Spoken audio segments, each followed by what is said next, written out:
আজকে আমি হাতে একটু বিস্কুট তৈরি করবো। কী কী দিয়ে? প্রথমে আটা, চিনি এনেছি, লবণ, পাতি লেবু গ্রেট করেছি, খোসাটা লেবু রস করে দেবো, ডিম আর তেল। এই কয়টি উপকরণ দিয়ে প্রথমে আমি লেবুর খোসা গ্রেট করে দিয়েছি, তারপরে 1 টেবিল চামচ দিয়ে দিলাম লেবুর রস, দিয়ে দেবো চিনি, দিয়ে দেবো লবণ, তারপরে দিয়ে দেবো ডিম। ডিম দিয়ে এখন ভেঙে দেব। ডিম দিয়েছি একটা, তারপরে দিব 4 টেবিল চামচ তেল, রান্নার তেল, রেগুলার তেল, যেটা আমরা রেগুলার খাই। তারপরে একটু ভালো করে ফাটিয়ে নেব। চিনি যে কিন্তু গলে না যায় সে কিন্তু আমি জিনিসটা ভালো করে মিশ্রণটা মিশিয়ে নেব।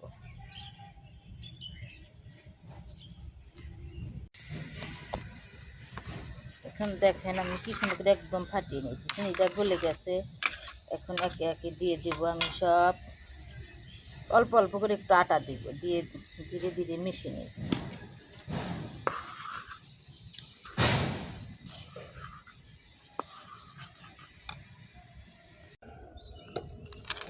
এখন মতে নিয়েছি, এখন কমপ্লিট হয়েছে। এখন হাতে এরকম করে গোল গোল করে শেপ করে নেব আমি।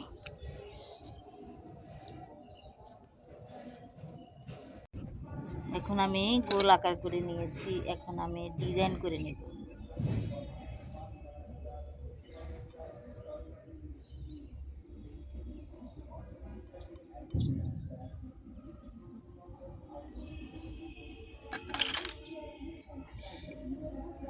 দেখেন আমার হয়ে গেছে পিঠার ডিজাইন। এরকমভাবে সবগুলো কি সুন্দর করে দেখেন আমি ডিজাইন দিয়েছি, হাতে এই ডিজাইনগুলো করে নিয়েছি, দেখছেন গাইস।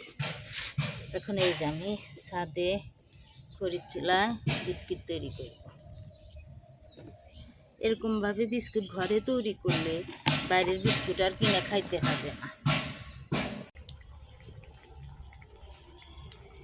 এইভাবে জানি বেশি ফেনা না ওঠে, ধীরে ধীরে ফেনা উঠুক, তাহলে সে ভিতর থেকে ভালো করে হয়ে যাবে, তাছাড়া ভালো করে হবে না।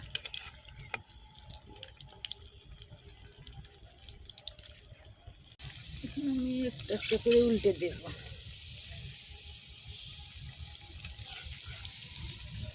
কিন্তু মাটির চুলায় এরকমভাবে বিস্কুট বানালে সেই সুস্বাদু মজা।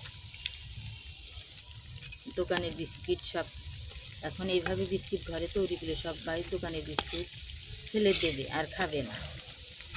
বলছে ওটা সেটা আমাকে বাসায় বানা দাও, বাচ্চারা সবাই বলে, ছোটো থেকে বড় সবাই বলবে এই বিস্কুটটার কথা।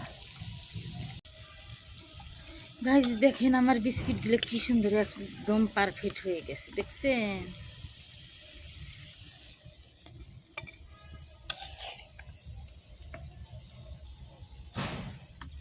তেল ছড়ে নিয়ে নিলাম। এখন আমার বিস্কিটগুলা